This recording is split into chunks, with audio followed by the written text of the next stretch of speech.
Hey, want to skip those ads and get early access and bonus episodes of all Banana for Scale shows? Hop on over to truestory.fm/join and discover all the cool perks that come with being a member of the Banana for Scale family.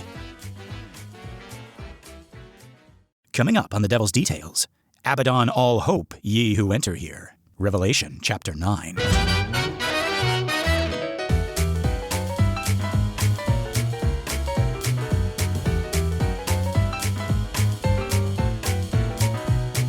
Keenan, somebody's knocking at your door. Knock, knock, knock, knock, knock, knock, knock. Who is it?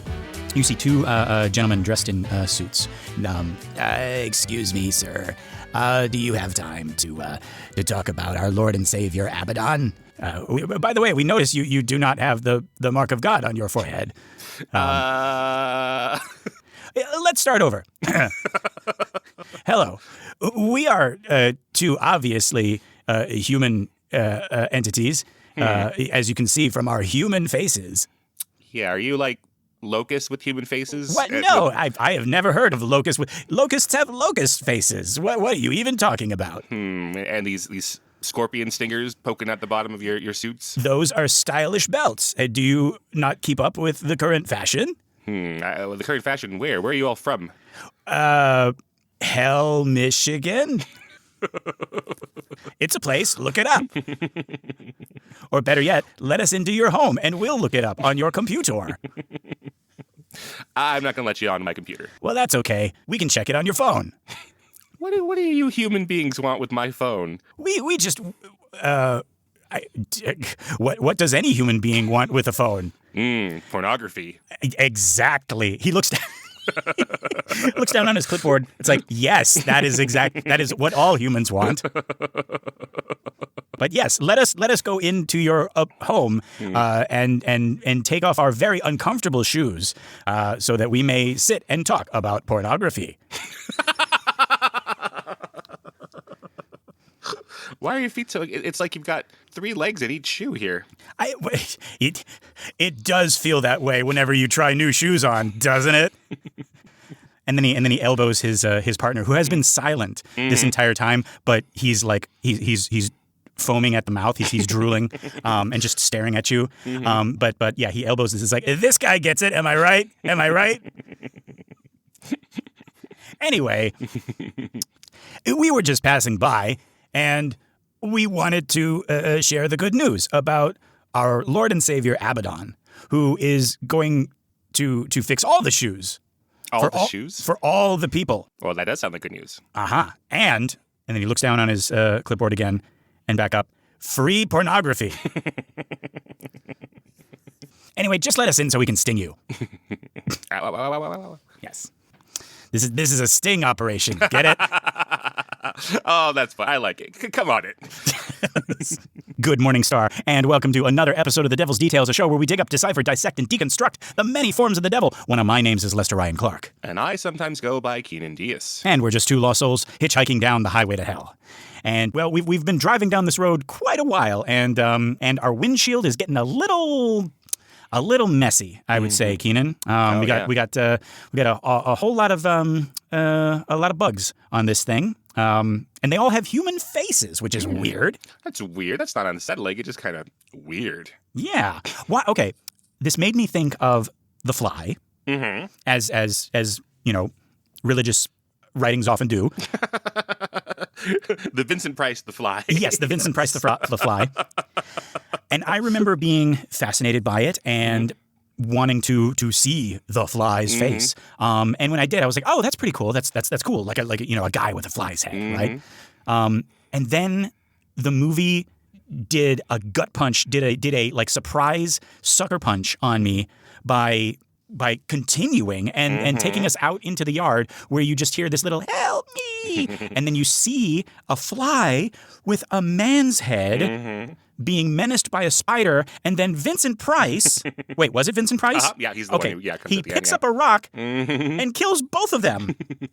And that, more than anything else in the movie, was the thing that stuck with me. That was the most disturbing thing, was the fly with the man's face, not the man with the fly's face. Yep, that is quite an ending. The Cronenberg remake with Jeff Goldblum and Gene Davis is better, but it doesn't have anything quite like that ending, you know? No. So they're both worth watching. Though, yeah, take Lester's word for it. Like, you might at the beginning be like, oh, okay, this is kind of standard, but that ending, yeah. Yep. Yeah, that ending. So now we got them in the Bible. Now they're in the Bible, right? So when I was growing up, one of the characters that really scared me in Teenage Mutant Ninja Turtles was Baxter Stockman. Yeah. And he was just a freaky guy with just like he was a humanoid fly, essentially. And my parents told me, I was like, oh, that's like a parody of The Fly. And I was like, okay, now I have to see The Fly. And I watched the Cronenberg one first, and I was like, that does not look like Baxter Stockman. No, I'm sorry. It doesn't. Right. I'm sorry. That looks like the guy from Jurassic Park. Right? Is it? Yeah. You see, I'm a fly. Flies will find a way. Yes. And then I found out there was an older version, and I watched it, and I sat all the way through so that I could see what was under, because he just covered his face with like a towel or a cloth, right? And then I finally saw it, and I was like, oh yes, this is where it comes from. Oh, I've finally seen the original thing. And then I was like, but why does everybody say help me? Like why is that like associated with like Baxter Stockman? Right. And then I found out. Yeah. So. Well, I loved Baxter Stockman as a child. He was my favorite Ninja Turtle toy. Ah, yes, I had him as well. Yeah, that was my favorite. I was not afraid of him. I thought he was cool. I liked all the mad scientist characters. So. He had a little bow tie. Yeah, he did. He had a little bow tie, and he had like extra arms that you could like clip on, right? And the wings and everything. And it was weird because like that was my, like, I wanted to be an entomologist when I was little. So you would think a mad scientist like a flyman would be like the thing, but. Yeah. He gets to turn into a bug. Yeah, right? Yeah. He gets to crawl all over and fly, right? Yeah. But yeah, for whatever reason, it was just like, I think you know what? I think it was that toy. Yeah. Because it did not look like the cartoon version. It looked a little too real. Yeah. But anyway, we're talking about a different kind of insectoid, humanoid monstrosity. And this one is scriptural, so you will learn about it in church. Yeah, if you have a cool, metal kind of church. Yeah, right. But yeah, well, actually, yeah, let's jump into it. Let's read this thing, right? So this is Revelation chapter 9, the King James version, of course. Right. Love our King Jimmy. All right. And the fifth angel sounded, and I saw a star fall from heaven unto the earth, and to him was given the key of the bottomless pit. And he opened the bottomless pit, and there arose a smoke out of the pit, as the smoke of a great furnace, and the sun and the air were darkened by reason of the smoke of the pit. And there came out of the smoke locusts upon the earth, and unto them was given power, as the scorpions of the earth have power. And it was commanded them that they should not hurt the grass of the earth, neither any green thing, neither any tree, but only those men which have not the seal of God in their foreheads. And to them it was given that they should not kill them, but that they should be tormented 5 months. And their torment was as the torment of a scorpion, when he striketh a man.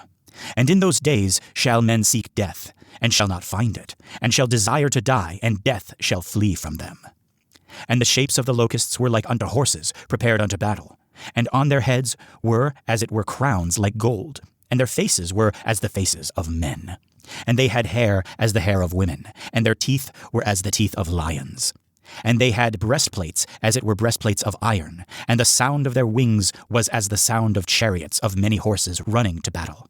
And they had tails like unto scorpions, and there were stings in their tails, and their power was to hurt men 5 months. And they had a king over them, which is the angel of the bottomless pit, whose name in the Hebrew tongue is Abaddon, but in the Greek tongue hath his name Apollyon. One woe is past, and behold, there come 2 woes more hereafter.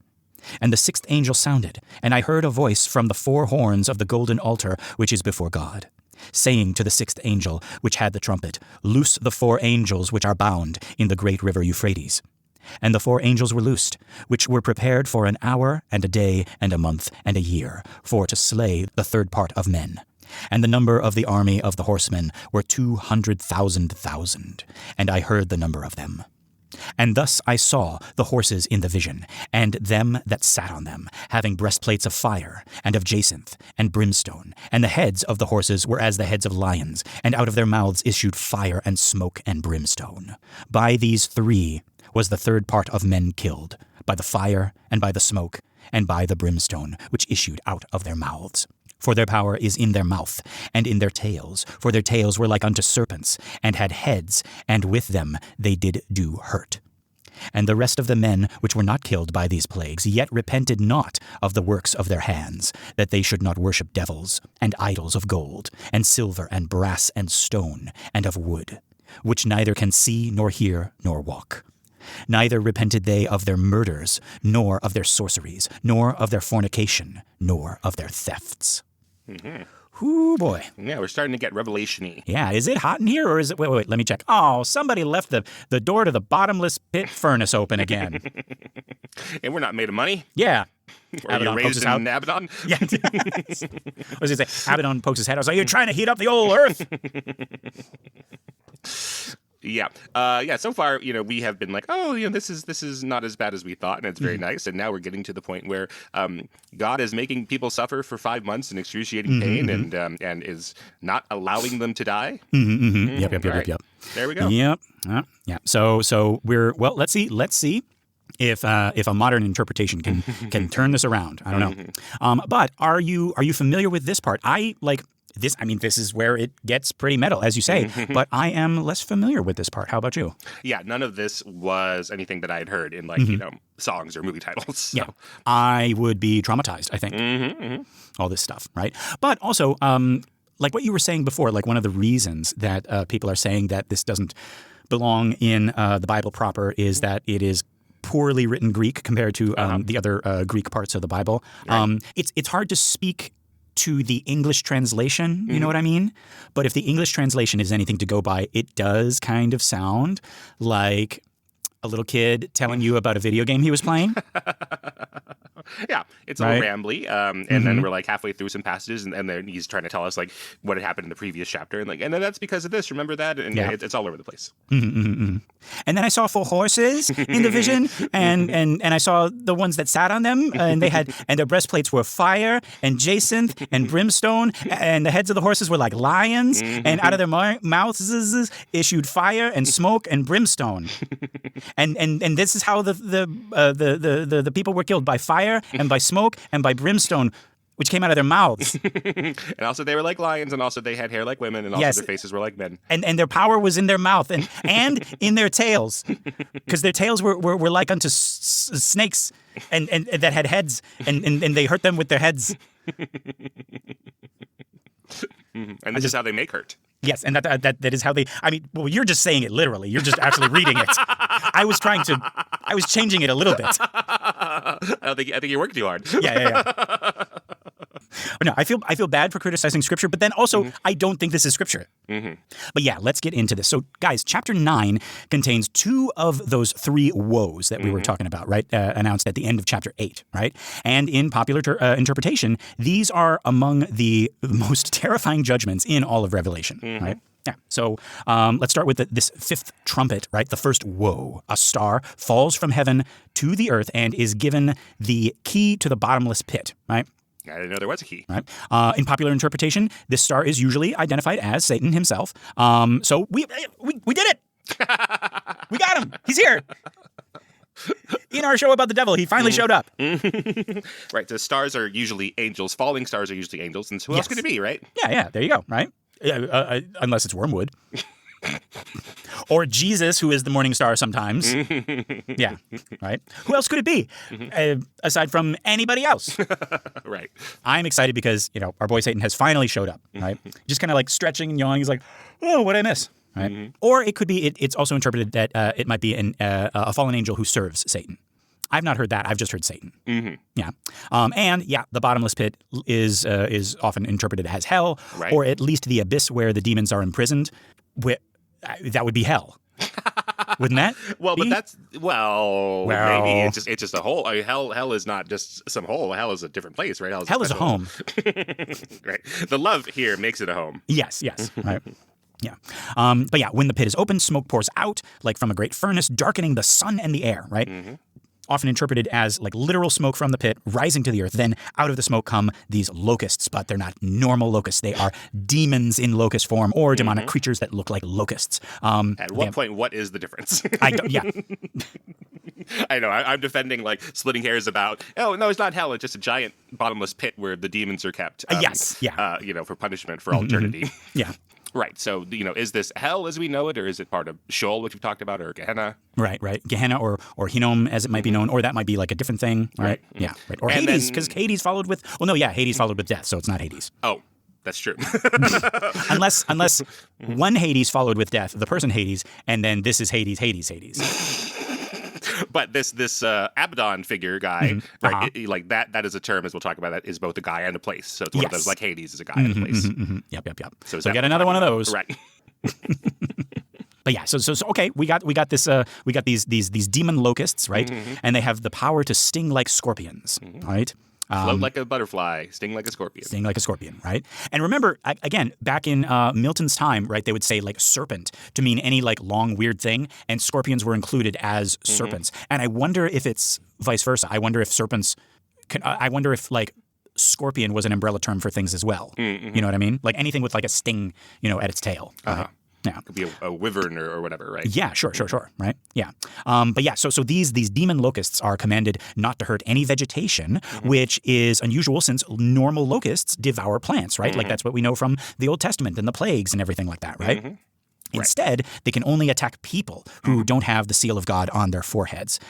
So it's targeting unbelievers, those who took the mark of the beast or refused to follow God, right? But the sealed 144,000 from chapter 7 are protected from this torment, right? What are the 144,000 doing while all their neighbors are like running and screaming and falling down with these like human-faced demon scorpion grasshoppers attacking them? Well, I guess they can do whatever they want. They can be playing pickleball. Yeah. Play hoop on a stick. What's the name for that ball on a string thing? Tetherball. Ball on a string? No, the one in the cup that you throw up into the air. Oh, maybe that's just ball on a string. Ball on a string. Yeah, they could do tetherball too. Yeah. Right. Yeah. But hey, Jerry, we're going down to Starbucks. So do you want to come? Laura, I guess not. Oh, I wanted to go to Starbucks, but if everyone's getting tortured down there, I guess I'll just play with this ball on a string. No, yep. You were going to say something? No, I think it is a little bit like you said at the beginning of all this. Like they're just sitting back and like basking in their righteousness of how great it is to not be being tortured by the Lord. See, this is the thing that gets me. This is the thing that I don't like. Is the that the unbelievers are like entertainment for them. Right. Ugh. Yeah. Because they've got to know what's going on, right? Like you're saying, like they would hear about it. Yeah. And they have hard to ignore. They have to understand that they are protected. That's the thing, because I was like as I was thinking about this, I was like, well, no, Lester, they would be like cowering in their homes and just thanking God that they're not being attacked too. No, they won't, because they know that they have the seal of God on them. So they, they're just probably like standing, like right at their doorways, just like arms folded or on their lawn and be like, hey, honey, come on, the apocalypse is happening, right? While dad is watering the lawn or whatever, Yeah, I mean, in Passover, which this is kind of beckoning back to, like the original Passover, there's a solemnity to that. Copy-pasting, you could say. Right, maybe a little copy-pasting, right? Yeah. But there's a little solemnity, and the rites there are about like, hey, like, let's not take this, lightly, like, we are being protected from this, and let's think about how this day is different from all others, and yes.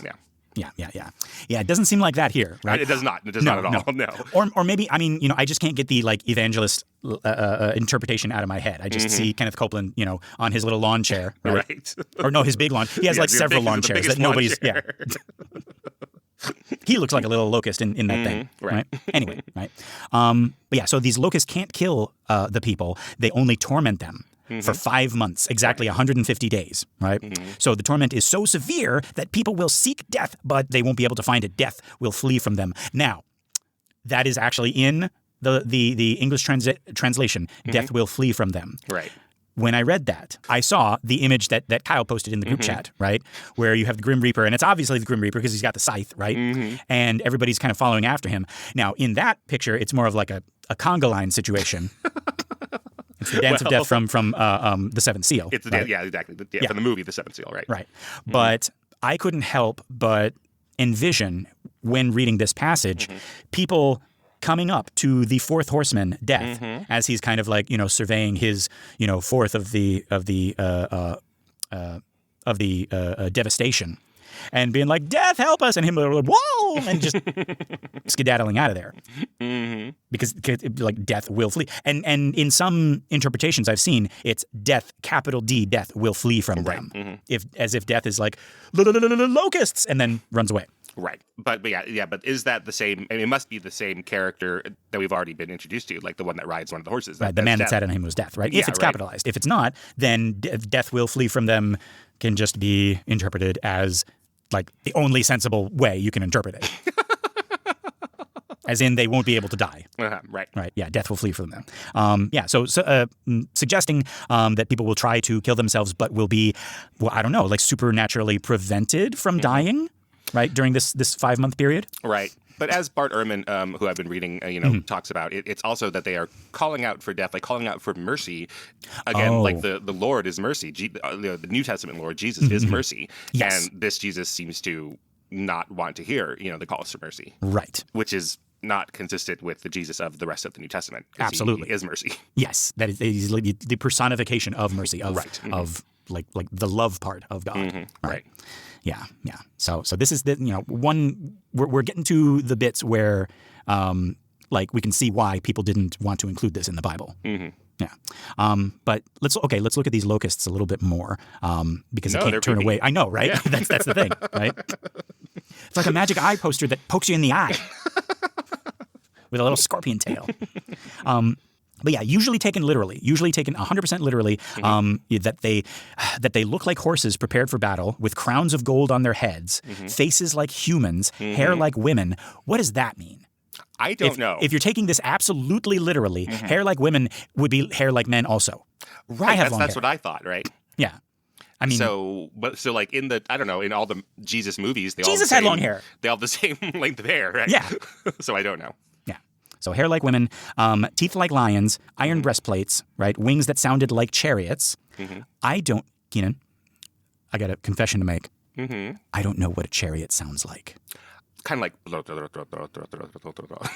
Oh, okay. You've painted a picture. The wheels go. Yeah. The wheels on the chariot go round and round. Right. But this is the kind of thing that causes... And the people in the apocalypse go, Oh, kill me, please. Kill me, please. And sword mouth Jesus goes, nope. 5 more months.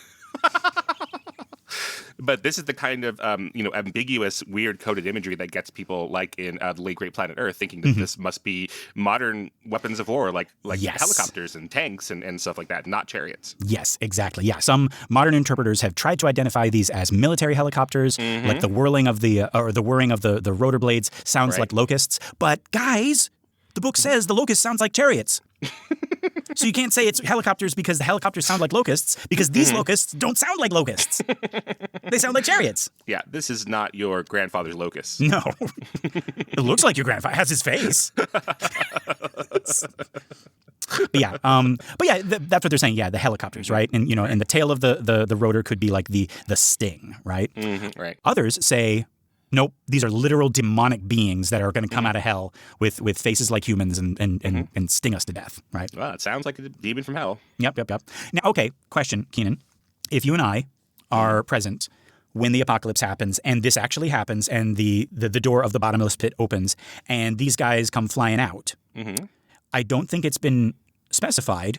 Would you rather have human-sized locusts with stingers and human faces, or locust-sized locusts with stingers and human faces coming out of there? Shouldn't there be like a number attached? Isn't it like 1 million little locusts or like one big locust? Isn't that how this normally works? Well, no, a number is like, yeah, that's how it normally works.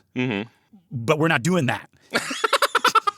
Well, but I want little locusts, I think, right? Really? Versus big locusts? Because Why would the number big locusts be better? The number is already it's like 200 million. 200 million, yeah. Something, yeah. So you would rather have like a bajillion little human face locusts coming after you? Well, I think I'd have a better shot than with giant man-sized locusts. Well, I feel like a giant man-sized locust would be like, you take that one and I'll take that one, and then we'll have like one locust to each of us. And I can take one locust. I guess you're imagining this with Bruce Lee rules, where they're Yes. splitting off and only fighting one at a time. That is and all the other bajillion locusts kind of wait their turn. Yes, Right. yes. I've seen movies. I think they might be. I'm assuming they're smarter than that. I guess. The Bruce Lee bad guys. Okay, but the real my real Maybe question they have the brains is of locusts, and they're not really thinkers. Yeah. true. Oh yeah, that's right. Yeah, right. This is. Oh, actually, that reminds me. I think we talked about it. I think I already told you, but this is the perfect place to bring it up again. Do you know why moths are attracted to light? Yeah, they think that the sun is supposed to be behind them, so they're trying to just reorient themselves all the time. That's very it's actually sad. it's very, very sad. They think they're going home, and they're like the sun needs to be because they orient themselves by having the warmth of the sun on the back of their wings, and so as long as the light, as long as they're flying with the light to the back of their wings, they think they're flying in a straight line home. Well, that's terribly sad, Lester. That is very, very sad. But possibly a way for us to trick these dumb locusts if they ever come after us, if we are, unlucky enough to be in the apocalypse. We just get like a giant light bulb, like a stadium-sized light bulb, and they're all just prepare for the destruction. Oh wait, and then they just all just gather toward that light bulb, Right. And then we got now, it. perhaps there are some believers who are like, well, the easiest way probably is to just accept Jesus into your heart than to build giant stadium-sized light bulbs or whatever. But as we have seen in Scripture, these people have hardened their hearts, and they're getting engineering degrees out of spite. It's like nope, not gonna accept Jesus in my heart. All right, how do I build a giant stadium-sized light bulb? Right, as they're being stung. But no. What I was trying to say is, I guess a better way to phrase this would you rather be continually impaled by a giant arm-sized stinger from a person-sized locust? That sounds pretty bad to me, Lester. Or would you rather be pricked with a bajillion tiny little stingers all over your body from all of these normal locust-sized locusts with scorpion tails? I'd rather have the little locust. Really? Yes. Yeah. Just thinking about the second option just gives me no. Yeah. Yes, I accept Jesus. That's it.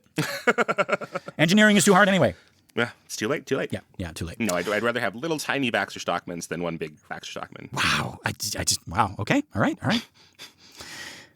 It's and that's why one of us is going to hell and the other one isn't. No. Don't worry, we're both going to hell. I'll see you there. We can.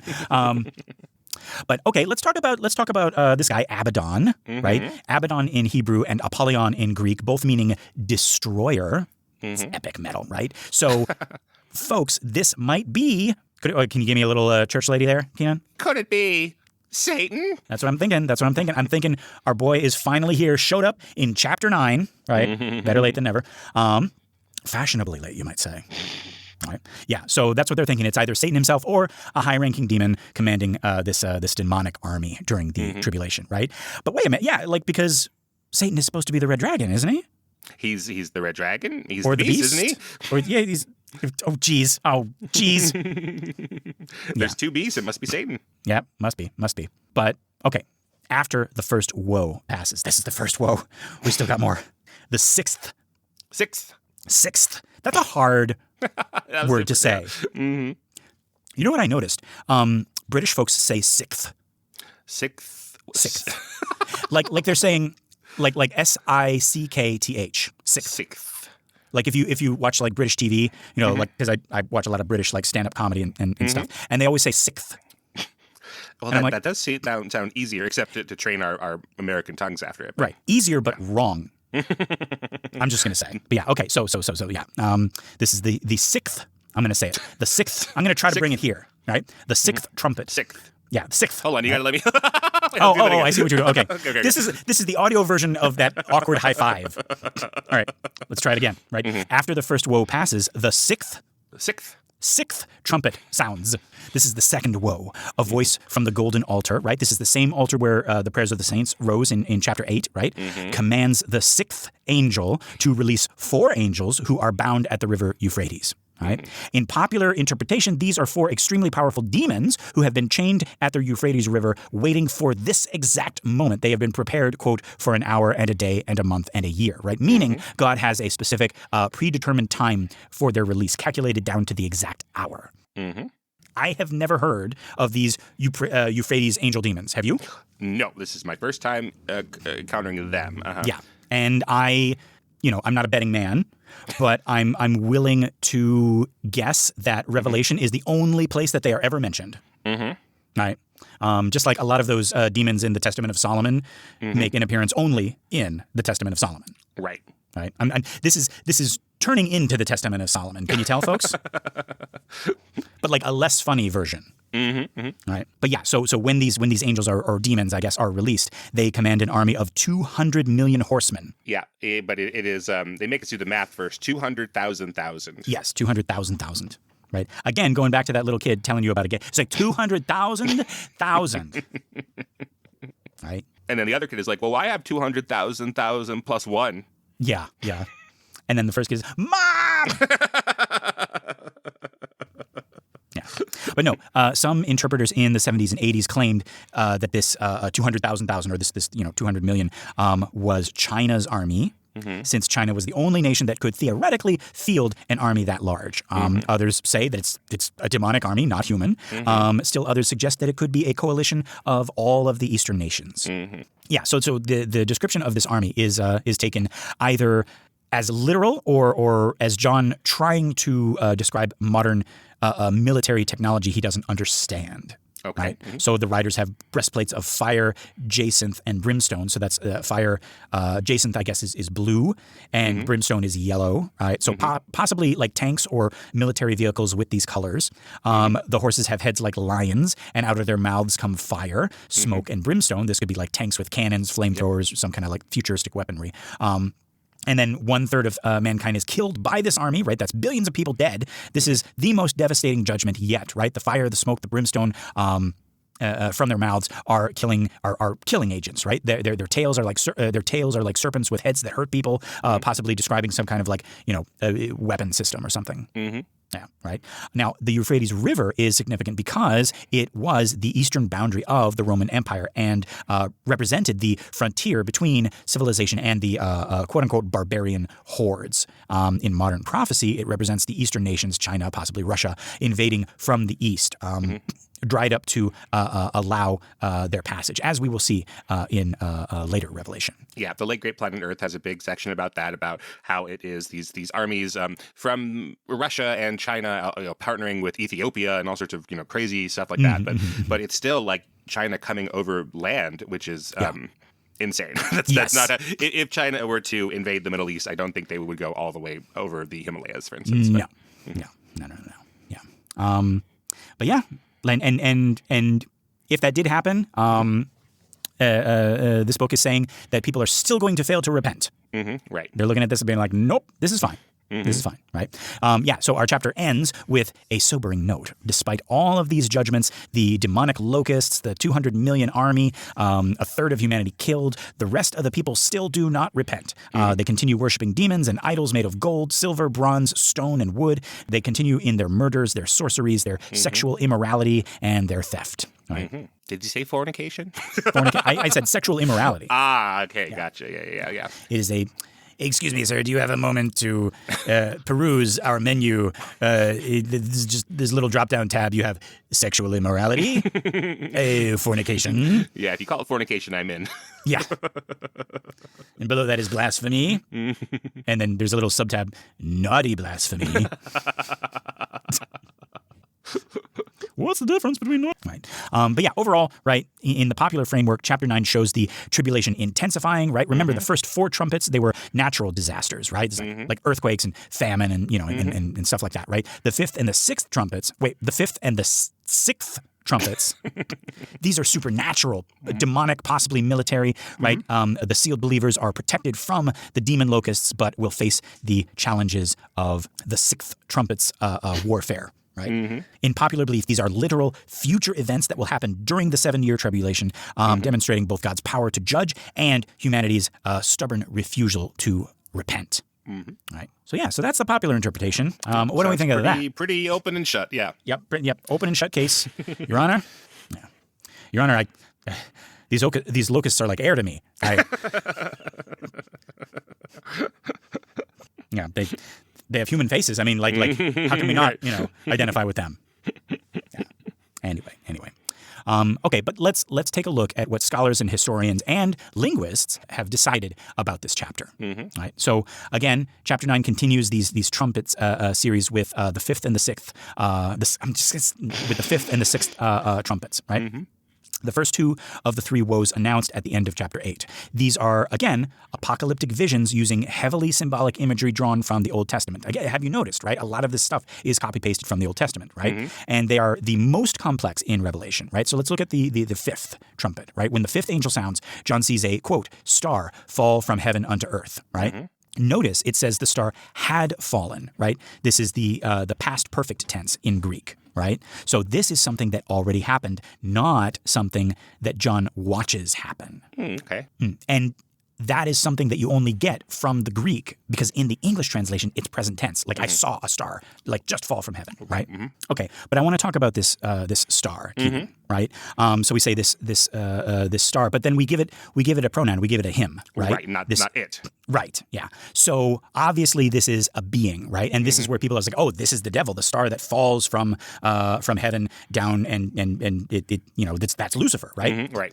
But if you remember, folks, from the very beginning of our show, from I think it was the first episode, even Lucifer wasn't Lucifer. Right. Because Lucifer was referring to the planet Venus, right, which was Hallel ben Shahar in Hebrew, and then became Lucifer when the Romans got a hold of the scriptures and they translated everything, right, because that was their name for the planet Venus. Why they didn't name it Venus, one of their gods, I don't know. I think we did that later, but they called it Lucifer. And then Isaiah was dissing this Babylonian king, saying, you're like that star that fell from heaven, right? Like you thought yourself so bright, you're so shiny, but like look at you now, right? You've been brought low, right? So Lucifer never meant Satan. It never meant a fallen angel. It meant a prideful human ruler who was brought low. Right. And if we take that into consideration about the morning star Lucifer, then this star, historians are saying and scholars are saying, is probably the same thing. It's not a fallen angel. It's not the devil. It's another human ruler who has been brought low. Okay, right. Right. Which that's so funny and weird and fascinating to me, Keenan, because they're interpreting this fallen star as like based on the Lucifer fallen star. And they're like half right. You know what I mean? Yeah. They're like, oh, fallen star, like Lucifer. And then here I am, and all the historians are like, yes, like Lucifer. And they're like, yeah, like the devil. And I'm like, no. That's the thing. Like they're right. It is making a callback to Lucifer, but Lucifer not the Lucifer that they think. Right. Right. And we can't even help it though, because last time we were like, and wormwood. That even though you're saying it's wormwood, this must be the devil because it's a fallen star, and fallen stars are the devil. Yep. Okay, but what about the bottomless pit? I hear you say. What about the bottomless pit? Yeah. Right. So okay, the bottomless pit. Right. Literally in Greek, the shaft or well of the abyss. Right. And I like the abyss. Right. Again, abusos is the Greek, right? This appears in Jewish apocalyptic literature as the place where the evil spirits are imprisoned until judgment, right? So in Luke chapter 8, verse 31, the demons beg Jesus not to send them into the abyss. And it's the same word here, right?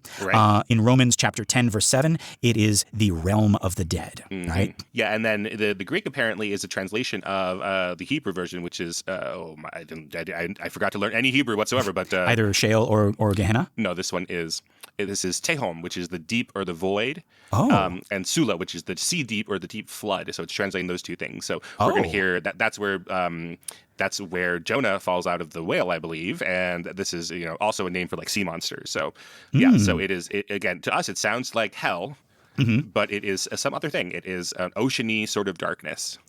I wonder, I genuinely wonder if we took a King James Bible and circled every mention of hell, every time hell is mentioned, how many different words would come up if we translated all the way back to their literal translations? Because so far in our show, we have Sheol, we have Gehenna, we have Hinnom, which might be also Gehenna. We have Sula, like you said. We have Abuso, and then we have there were other ones that you said. Yeah, Tehom, I'm seeing is kind of like I think that they use it in Genesis for the chaos, the void. So this sense of the void is also like the chaos that we're used to, that God then creates the heavens and the earth from. Oh, so like in the beginning there was nothing. Yes. So like somebody might be, it's like in the beginning there was hell. Right, which isn't quite the same idea that we think of as hell, right? But it's also like, okay, so in Revelation, if that's what we're talking about, then that is a different thing than hell. That is, the key to creation, or the key to, or the thing that came before creation. Yeah. So a lot of things have been called hell in the Bible that aren't hell. Right. And I think that's, it's like, and there was wailing and gnashing of teeth in the outer darkness, and then the outer darkness is also like another, thing, right? Right. But it's what modern comedians call New Jersey. That's another word for it. I've never been. I'm sure it's lovely. I remember when we were in high school, and Ian started passing this joke around that he was quite proud of. He says, when bad people die, they go to Pittsburgh. And then he said that in his choir class, and oh shoot, what was his name? His choir teacher, Kirshner, Mr. Kirshner, was from Pittsburgh and got very, very angry, and turned into a human-sized locust with a human face and stung our buddy Ian. But he didn't die. Good, that's good. Because his death fled from him. Pittsburgh just does sound funnier than Jersey. Like that just has it has all of those comedy sounds. Has the plosive like right. Pit, right? It is the bottomless pit. Pittsburgh is lovely though. I've been there. Yes. But no, anyway, yeah. We're trying to say like a lot of names of other places just get like lazily translated to hell in the Bible, and that's so weird to me, and it's so fascinating to me that nobody cares. Right. It's like you could tell like a devout Christian is like, this is actually referring to, a completely different place. And they're like, I don't care. Right. And once we start imbuing hell with like all of this connotations of not just chaos and void or death or pain, but like this is where Satan lives. This is where the ultimate evil lives. And that is where they launch their attacks on the goodness of the world. Then it does matter, I would say, like what we're going to call these things. Right. Yeah. And that's, folks, like, because it's so kind of like cemented in our brains now, we don't think about it. But those are several separate ideas that we've crammed into one. Firstly, hell is the place where the demons are, right? It's their like headquarters, right? But it's also the place where they're imprisoned. Right, they're there for a reason, right? Yes. It's also a place of torture. That's a separate thing.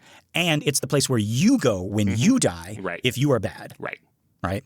That all of those things could be like completely separate, places in another mythology with like a polytheistic mythology. It's like, this is the land of the dead, and this is where the demons live, and this is where bad demons are tortured and whatever.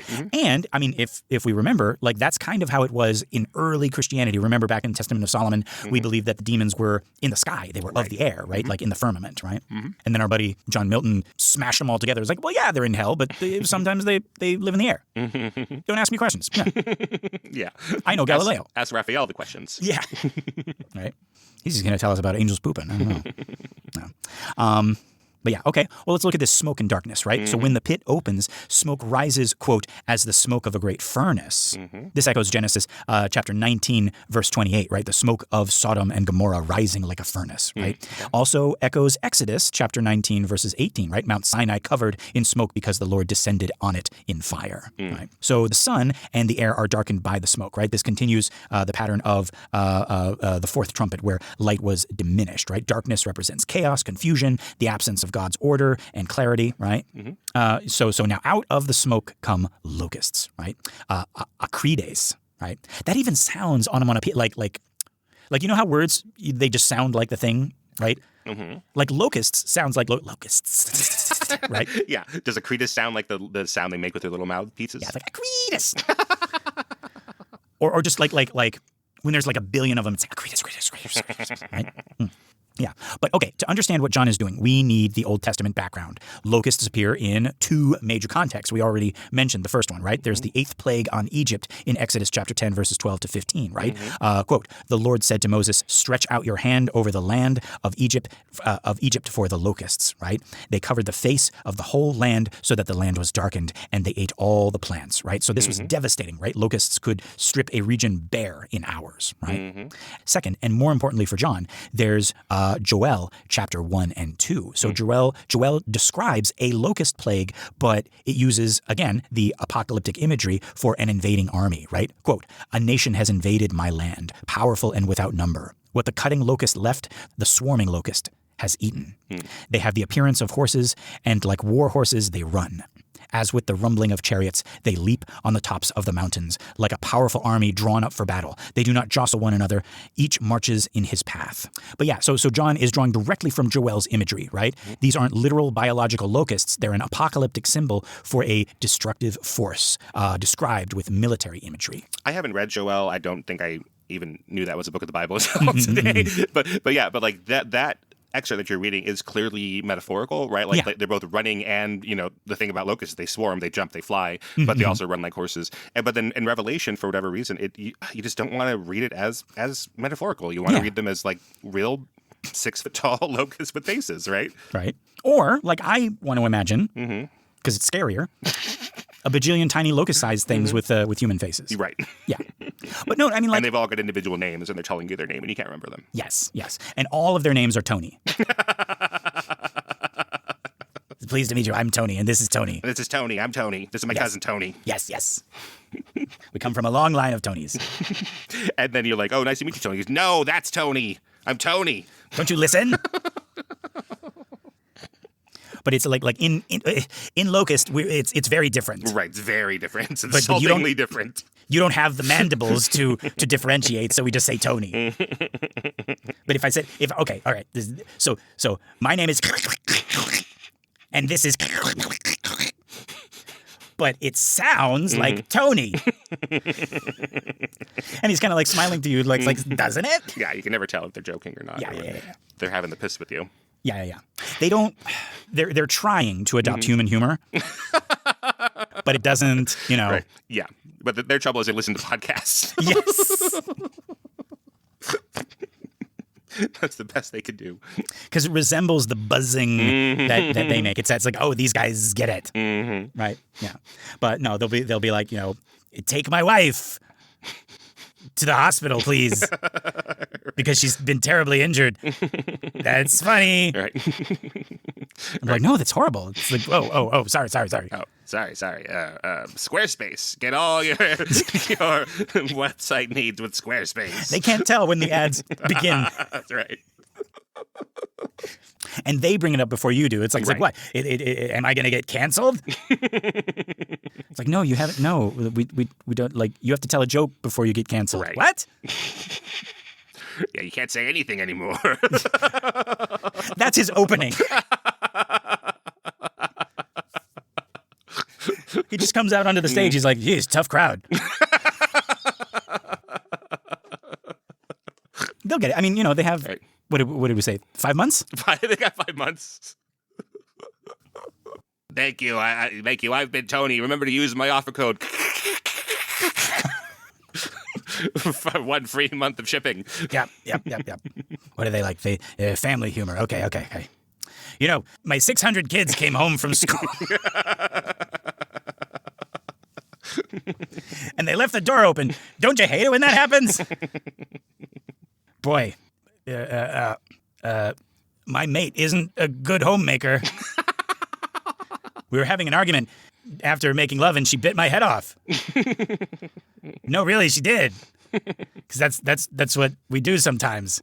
They're like the praying mantis and you get it.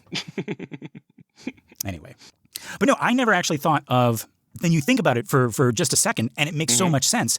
If we're talking about like a horde of like soldiers, and we're seeing them from, the point of view of like a lookout on the battlefield, they're gonna resemble like locusts swarming. Right, that makes sense. And I mean, we're removed enough from that Because like you said, Keenan, like you mentioned before, like we have like our empire has grown fat enough to where we are like the images of war are foreign to us, right? Like we're not as familiar with marching armies as the first readers would be. Right. But yeah, that makes so much more sense. Like rather than literal locusts, like a huge army marching, across a plain and devouring everything in its path. Right. So yeah, in the first century Roman contexts, they likely represent the destructive forces of empire, right? Military invasion, oppression, economic devastation. Rome's armies swept through regions like locusts, devastating everything, right? The Parthian cavalry, right? This is Rome's eastern enemy, wore scale armor that glinted in the sun, right? They had long hair and they used guerrilla tactics. That's another animal.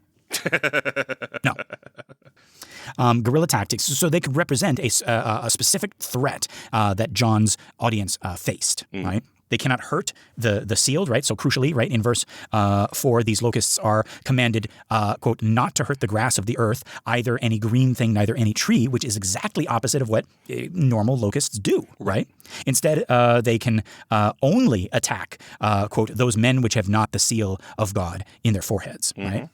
Again, echoing the sealing in chapter 7, right? God's people are protected, not from suffering, right? They still face the persecution, but from this specific judgment or torment, right? The unsealed, those who've accommodated with the empire, who worship the beast, right? They face the consequences full on, 100%, right? So remember, we were talking about, right, the followers who participate in the cult of Caesar, right? To like help with their business, right? Right. Yeah. So they're not protected, right? Okay. But what about Abaddon? Hey, what about Abaddon? Or Apollyon? Yeah, it's interesting in the King James, like, they make sure to say both of them. In the Hebrew tongue is Abaddon. The Greek tongue is Apollyon. That is interesting. Is this another instance of our John of Patmos being a worse writer than all of the other writers of the Bible? I don't know. Because I don't think they do that in other, and now Jesus headed into Jerusalem, which in Greek is this, but like, I don't think that is in any other part of the Bible where he gives like both translations. That I am not familiar with that. Leave that to the translator who's translating it into whatever, All right, but let's talk about Abaddon, which I have heard as a name for the devil. Uh-huh. But yeah, so in verse 11, the locusts have a king, the angel of the abyss, whose name in Hebrew is Abaddon, but in Greek hath his name Apollyon, right? So, okay, all right. Both names mean destruction or destroyer, right? Abaddon appears in the Hebrew Bible as a place or personification of destruction in Job chapter 26, verse 6, and chapter 28, verse 22. Also in Proverbs chapter 15, verse 11, and Psalm 88, verse 11, right? Apollyon is the Greek equivalent, right? Apollimi means to destroy, right? So... I didn't go back and read Job, but it does. It's a hard read. Not a very pleasant read, yeah. But Job 26:6 says, Sheol is naked before him, Abaddon has no cover, as if they are two different things. Okay. And then similarly in Job 28, it says Abaddon and death say, as in they're two different things. Yeah. So, but like if you translated that, like it would just be destruction and death. Right. So once again, folks, it seems like the Satan problem, where Satan just meant enemy, and that could be like an enemy kingdom, or it could mean like an enemy within the story, like your brother could be your enemy, or Peter, get behind me, Satan, Or it could be, the Satan of Job being the angel that is playing devil's advocate. Right. So yeah, this seems like the exact same mistake that we're making, where we have Abaddon or Apollyon literally meaning destruction, and we're like, no, it doesn't mean destruction. It means destroyer. It's a person. It's not a thing. Right. So once again, I think we've made the same mistake. I think what John is saying is destruction is going to spread across the earth. Destruction is the king of this locust type army. Yes. So and he is the star of the void. Yes. Yeah. Right. So you could say, like, if you want to look at it the way these historians are looking at it and these scholars, you could say that this army is ruled by destruction, which that makes that it's. Again, it fascinates me that we don't just look at it like that. You know, this army is fueled by destruction. This army is dictated by destruction, and not like a guy named Destruction, but like just destruction, the concept of destruction. Right. On his nameplate, it says Destruction, right? Yeah, right. Nice to meet you. I'm Destruction.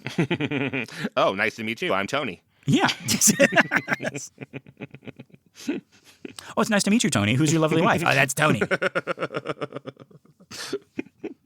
Yeah. Apologies to all the Tonys out there. The 600 billion of you.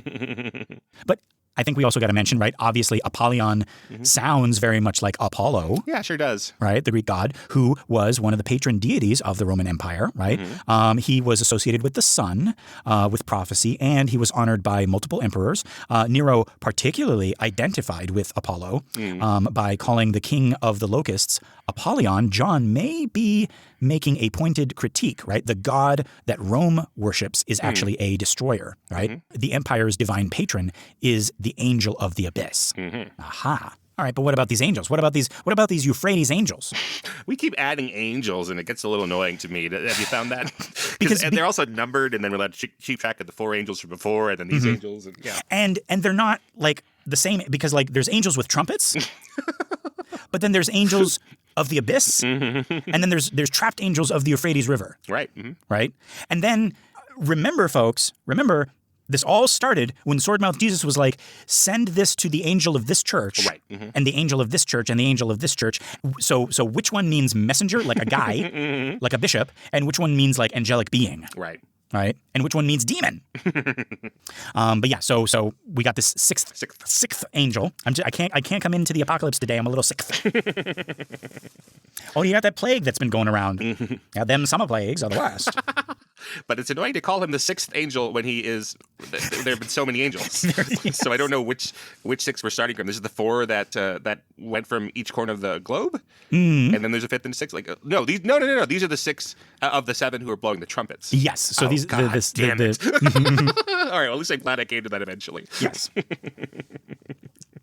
So this is the 6th angel. So those 2 angels in the Euphrates, is that the 7th and 8th? No. No. There's 7 with the trumpets. There's 4 with the corners of the globe. Then there's a bunch that are just around the throne. And the 7 churches each have an angel. Yes. And Apollyon is an angel. Yeah, is an angel. Yeah. Apollyon and Abaddon are angels. Apollyon and Abaddon are one angel. Right. But Lucifer and the star that falls in this book, those aren't angels. Right. Got it. Got it. Say no more. Yeah. Right. But yeah, so when the 6th angel sounds, a voice comes from, quote, the 4 horns of the golden altar which is before God. Now, these horns are not horns. They're not horns. No. They're not like horns on an ox or a bull. Oh, okay, great. No, they're horns like a trumpet. Yeah. Oh, thank goodness. But not the trumpets. Oh.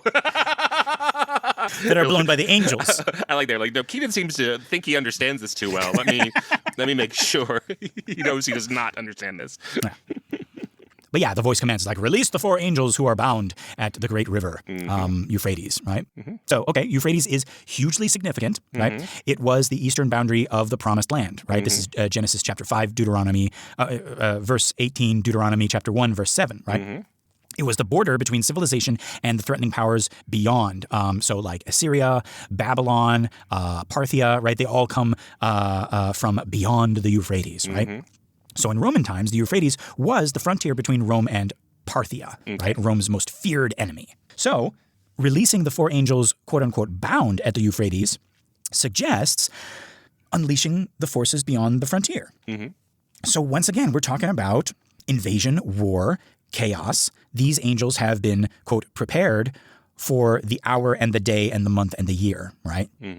So this isn't giving like a date when they'll be released. It's saying that they've been prepared for this precise moment, right? Specifically, hour, day, month, year emphasizes that this is not random, but like under divine control. Right. So even this judgment has its appointed time. And again, their purpose to slay the 3rd part of men, not like the 3rd part of one man. Yeah, that's my favorite part. Yeah. No, my 3rd part. I mean, no, my third part. But again, we're back to the pattern of thirds, right? Right. Severe but partial judgment, right? Right. Again, like God could be coming in and destroy everybody at once, but he seems to have this, masochistic streak to him in this version, right? Which is in some ways even more masochistic than the God of the Old Testament, who would give rules, and they might feel arbitrary, but he would say like, this is it, and this is what you signed up for, and that's the covenant, and now I'm going to smite you, and every firstborn, or what have you, or take your son from you. But this one seems to like revel in like, I'm going to hurt you a little, and then you're going to be around for a while and see this all happening. Yes. Yeah. But again, right, so that's the popular interpretation that God is doing all this, right? But if we're looking at, I really do appreciate how these scholars are spinning it, saying, no, this isn't God like actively punishing. This is what's happening. Like John is writing and he's saying this is what's happening now, and we have to fix it, right? Like the Roman Empire is doing all of these things, killing a third of the people it invades, and a third of its own people as well. So I was a little worried, that this would be the chapter that would kind of like make me step back and be like, oh, okay, it's like, take it easy, God, But if what these historians and scholars are saying is accurate, then it's just more of John describing the devastation of the Roman Empire. Yeah.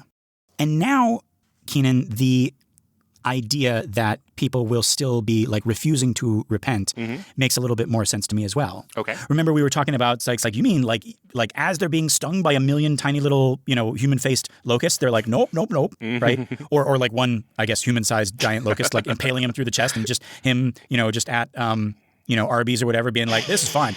That's the one you preferred. I preferred the little ones. I don't get it. But it just being ridiculous that you wouldn't repent like after all of that, right? But now I'm seeing, wait a minute. What they're talking about is that these people sitting and kind of like enjoying, living off the fat of the empire aren't the ones suffering. They're the ones who are in empire, and the suffering is being caused by empire. Okay. Is that what it says? So because it's making me think of the stuff that's happening now. The war crimes that our country is committing, and we're just like sitting here having a podcast, right?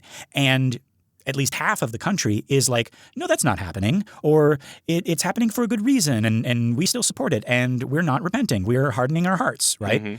Is that what Revelation is talking about? Do you think, rather than all of this torment happening to us and us not repenting, it's happening by us and we're not repenting? That makes more sense. I don't know if that's in there. That would be better. Yeah, that would be better. But I don't know. Maybe you want to see that. Yeah. But yeah, so they continue to, quote, worship demons and idols of gold, silver, bronze, stone, and wood, right? Idols that cannot see or hear or walk, right? I mean, I think it's been said before, like we've used this metaphor before, that like, social media is an idol, and celebrities are idols, and money is an idol. I mean, for Christ's sake, we turned mammon into a literal demon, when literally Jesus was probably just saying you can't worship money and God at the same time. All right. So this sounds like more of the same, right? Like despite all these plagues, humanity still worshipped demons and idols of gold, right? So, worshiping idols of gold and silver, right, in the Roman context could mean participating in emperor worship, honoring the gods of Rome, buying into the system, right? It could simply be that. Yeah. Well, there are Roman gods who do. There are gods of war, and there are gods of commerce and all that. Yeah. Gods of, I don't know how it is if it's gods of sex, but there are gods of like fertility at the very least. Yes. Bacchus and Bacchus, and Venus and Oh yeah, of course, yeah. Like that Bananarama song. Yeah, I'm your Venus. Yeah, I'm your Lucifer. I'm your Heeeelllllp ben Shahar. So remember, they were talking with their murders and their sorceries and their sexual immorality, right? And their thefts, right? This says here in the Greek that sexual immorality is porneia. Porneia. Do you have a moment to talk about porneia? Do I? Okay, but let's look at interpretations of each of these, right? So the people not repenting of their murders, this could be, instead of the people not repenting, this could be empire not repenting of its violence, of its executions, of its war crimes, right? Sorceries, right? This is pharmakeia, big pharma. Oh, okay. So sorceries is medicine, drugs, things Right, like that. literally like drug use, right? Often associated with possibly back in the day magic or manipulation, right? Metaphorically, right? The deceptive practices, right? Sexual immorality, right? As you said, porneia, right? Literal sexual sin, but also metaphorical adultery, quote unquote adultery with empire, right? So again, the unfaithful Jewish folk who were like participating in the Roman god worship or the Roman cult ceremonies to kind of like do business with Rome, right? Knowing it's wrong, but making that compromise, Exactly, right? And then the thefts like clemata, right? Economic exploitation, robbery through unjust systems. So boiling it all down, folks, this is not talking about the sins of the unbelieving Christians, doing literal murders and literal like adultery. This is talking about the sins of empire, the sins of the government that is oppressing the people, right? Because a person can do murder, but a government can also do murder. Right. Right? And they can also do sexual immorality. They can also do theft, right? By taking people's health care, by not paying their taxes, right? I mean, not to put too fine a point on it, but you know what I mean. So all of these things, all of these sins, right, of the unbelievers, this could be seen as a comprehensive indictment of the evils of empire, the evils of Rome, the evils of Babylon, right? And despite the devastating consequences, people won't turn from these practices. Why? Because they're so invested in the system. To repent would mean losing status, losing wealth, losing power, losing security within the empire. They would rather endure judgment than give up their position. Okay, I can buy that. Yeah. I'll buy that for $1. I'll buy that for a denarius. Render unto Caesar. But yeah, Keenan, I think we figured it out. Those locusts were armies. Okay. And the sins of the unrepentant are the sins of empire. Well, I hope so, because otherwise God seems pretty mean. So, but yeah, we kind of have our first devil sighting. I think he's there if you want to. And then, of course, we're not only just trying to solve the Bible. We're trying to see where some of our ideas come from, and this is part of this. Seeing the devil here as having the keys to the void and being the king of the army that is destroying us in our future tribulations. Here it is. Yep. He is as present in this chapter as he is in Isaiah 14:12. All right. Well, and it's going to get even easier to kind of spot him in things later on. Yeah. Because he's so big. He's so big. It's like the easiest game of Where's Waldo. It's like, where's the great red dragon? Oh, there he is. And his giant figure is just hiding behind a tree. Right? No! Oh, God. And you see him and he just runs to the next tree, but he's like, you can obviously, it like covers one of his like little toes. Yeah, they do cheat a little bit by hiding him behind the woman bathed in the sun. Yes. She kind of covers a lot of stuff, right? And there's all these little red dragons, around, and it's like, oh, I found it. No, that's not it. That's a purple dragon. Nope. Oh, that's Belial. Dang it. Right. Worthless. Right? And then, how they have the filler in those books. That's all the Tonys. It's like, hey, Tony. And then there's a Tony dressed as the Great Red Dragon. Right. You're like, oh, you're ready to say that you're done, and then you realize no. Yeah. He's just wearing a Disneyland version of the Great Red Dragon on his cap. Yeah, right. And then if you look, the artist very cleverly, but like who's going to actually get this reference, drew a little Ralph Fiennes somewhere. He's got like a tattoo on his back, and he speaks with an American accent. Right. Yeah. Very I thought that was his actual voice, but it's not. No. Because that was the first movie I saw him in. He's an actor. I played Jesus in another thing. And now I am the dragon. Yeah. And I was Voldemort. Yes. It was the English patient. Yes.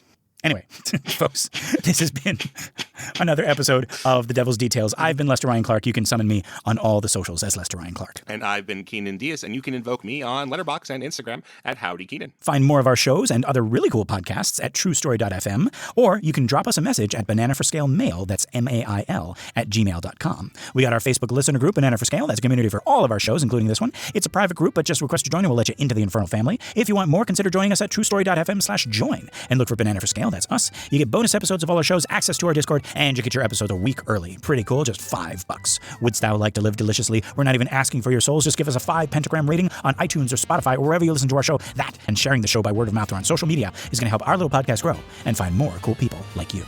All right, folks. Until next week, I've been Abaddon. And I've been Apollyon. Love and hisses. Mwah.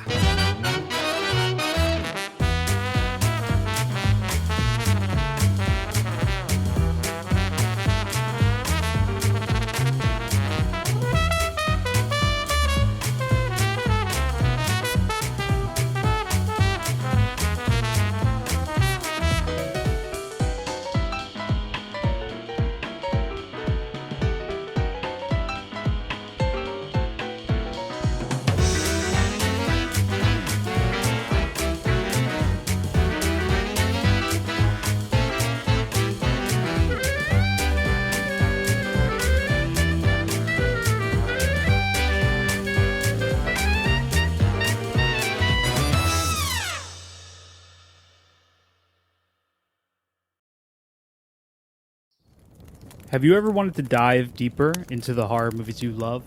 Beyond the Blood is a horror podcast for fans who want more than just surface level screams. We do deep dives into the movies that shaped us, digging into director commentaries, behind the scenes stories, deleted scenes, and the special features that most people skip. Each episode is a love letter to the genre. We break down how these films were made, the creative risks that paid off or didn't, and the lasting impact they've had on the genre as a whole. From 70s slashers to modern nightmares, we celebrate the craft, chaos, and characters that keep us coming back. If you're the kind of fan who rewatches movies with the commentary on, or you simply grew up in the video store horror aisle, the Beyond the Blood podcast was made for you. New episodes every single week. Subscribe, let's dig deep. Welcome to the Beyond the Blood podcast.